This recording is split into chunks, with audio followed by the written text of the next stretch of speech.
இப்போது டயட்டுன்றாங்க. டயட் இருக்கிறது ரொம்ப கஷ்டமாக இருக்குது. என்னடா இந்த வாழ்க்கை அப்படி டயட்டுன்றாங்களே அப்படின்ட்டு புலம்புறவங்க நிறைய பேர். நம்ம டயட் இருக்க வேண்டிய கட்டாயம் இருக்கலைன்னா உடல் பருமன் ஆகிட்டே போகும்.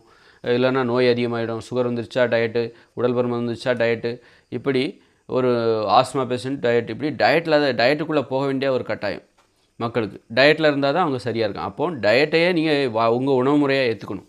நீங்கள் எதை டயட்டுன்னு சொல்லிட்டு கஷ்டப்பட்டு பின்பற்றுறீங்களோ அந்த டயட்டை ஒரு உணவு முறையாக, இதுதான் என் உணவு முறை, என்னுடைய உணவு ஸ்டைல் இதுதான், நான் சாப்பிடுகிற ஸ்டைல் இது தான்ப்பா. நான் இப்போ என்ன எடுத்துக்கிட்டிங்கன்னா, நான் எப்படி சாப்பிடுவேன் அப்படின்னா, சாப்பாட்டில் ஒரு கவனமே இப்போ இருந்து நான் கவனமே வச்சுக்க மாட்டேன். எனக்கு அந்த மாற்றம் ஒரு 10 நாளைக்கு முன்னாடி ஏற்பட்டது. நான் சாப்பாட்டில் ஒரு கவனமே கிடையாது. சும்மா எனக்கு பசிச்சா ஏதாவது ஒன்று வாங்கி சாப்பிடுவேன். எனக்கு பிடிக்கும்போது சமைப்பேன். ஏதாவது ஒன்று வாங்கி சாப்பிட மாட்டேன். அதுவும் உணவு கட்டுப்பாட்டுக்குள்ளே மெதுவடை வாங்கி சாப்பிடுவேன், மசால் வடை வாங்கி சாப்பிடுவேன். ஏன்னா இதெல்லாம் சாப்பிட்லாம். ஆனால் அதில் எண்ணெய் இருக்குது. இருந்தாலும் நான் அதிகமாக பட்டினி கிடக்கிறதுனால இந்த எண்ணெயினால் ஏற்படக்கூடிய பாதிப்பு எனக்கு வராது. இதுதான் எனது உணவு முறை. இதை நான் ரொம்ப வரவேற்கிறேன். எனக்கு பிடிச்சிருக்கு. இது இல்லாமல் போனதுனால தான் நான் 70 கிலோவுக்கு வந்துட்டேன்.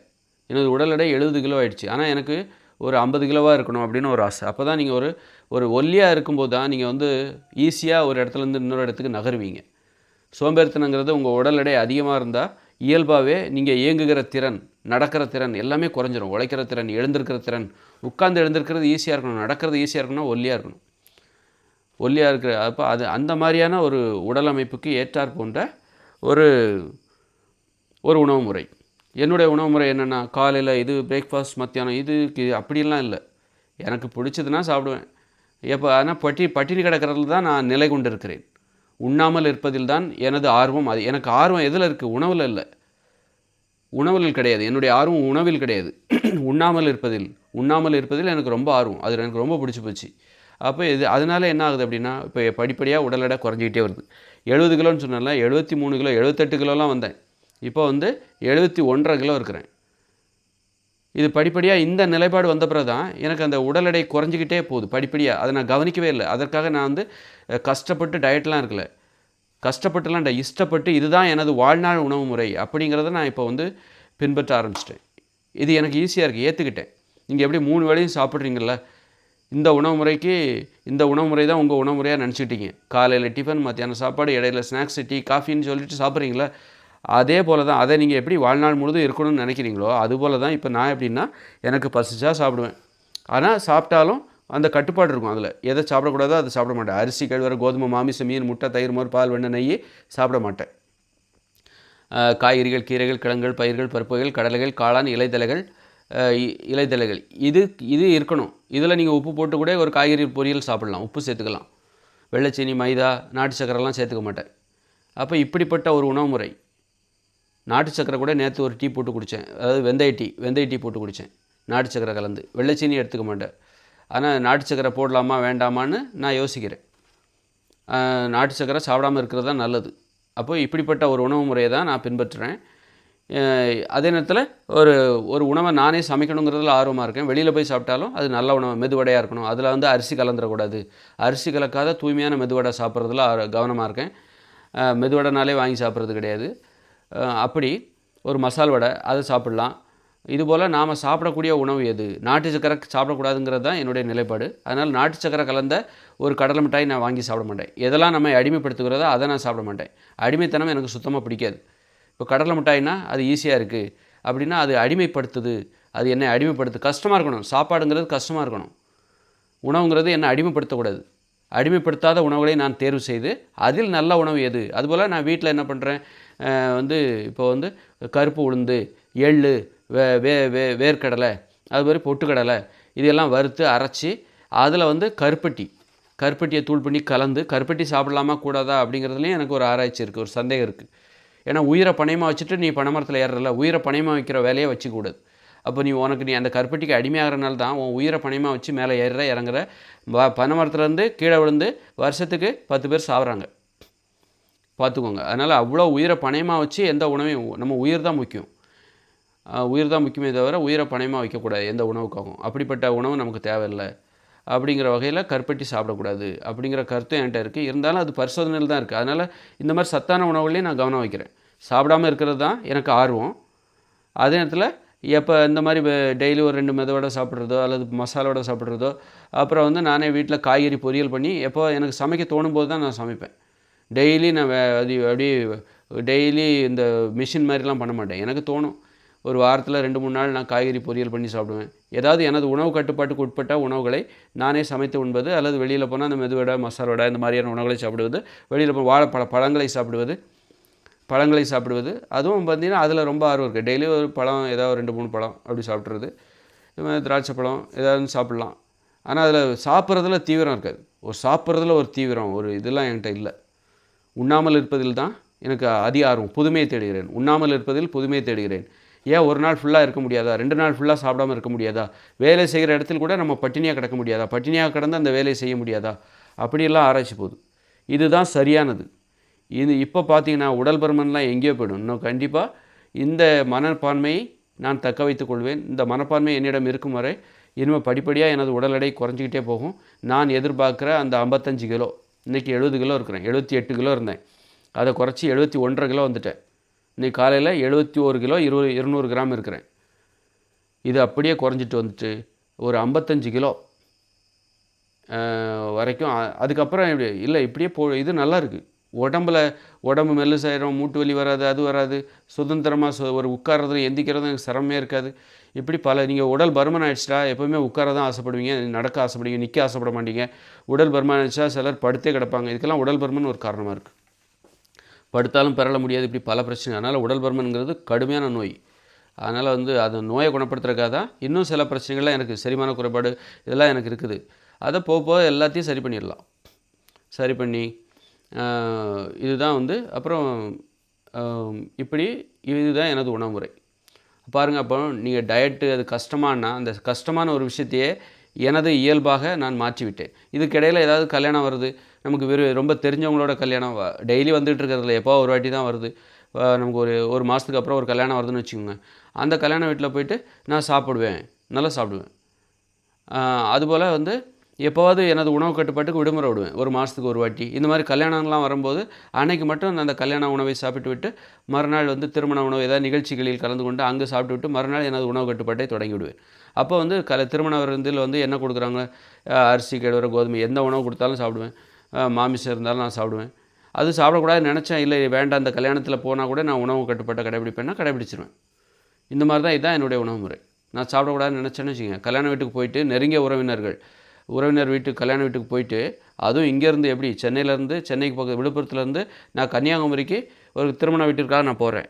அந்த நிகழ்ச்சியில் கலந்துக்கிட்டு அங்கே சாப்பிடாம நான் வந்தேன். ஏன்னா அங்கே இட்லி, பூரி, பொங்கல், தோசை, மத்தியானம் சாப்பாடு இதெல்லாம் போட்டாங்க. இதெல்லாம் நான் சாப்பிட மாட்டேன் அப்படின்னு சொல்லிட்டு தலையை காட்டிட்டு வந்துட்டேன். ஆள் வந்துட்டேன் அப்படின்னு ஒரு அட்டண்டன்ஸ் போட்டு வந்துட்டேன். அப்படியும் என்னால் இருக்க முடியும். சாப்பிடணும்னு நினச்சா தான், இந்த கல்யாணத்தில் நம்ம சாப்பிட்ணுப்பா அப்படின்னு நினைக்கணும். நான் நினச்சா தான் நான் சாப்பிடுவேன். அப்படி நான் நினைக்கலன்னா அங்கே பிரியாணி போட்டாலும் நான் சாப்பிட மாட்டேன். அதனால் நான் அரிசி, கேழ்வரகு, கோதுமைலாம் இதில் ஒரு மாதத்துக்கு ஒரு வாட்டி அல்லது 2 மாதத்துக்கு ஒரு வாட்டி, 1.5 மாதத்துக்கு ஒரு வாட்டி நானே அதற்கு அப்புறம் சுற்றுலா போகும்போது உணவு கட்டுப்பாடு கடைபிடிக்க மாட்டேன்.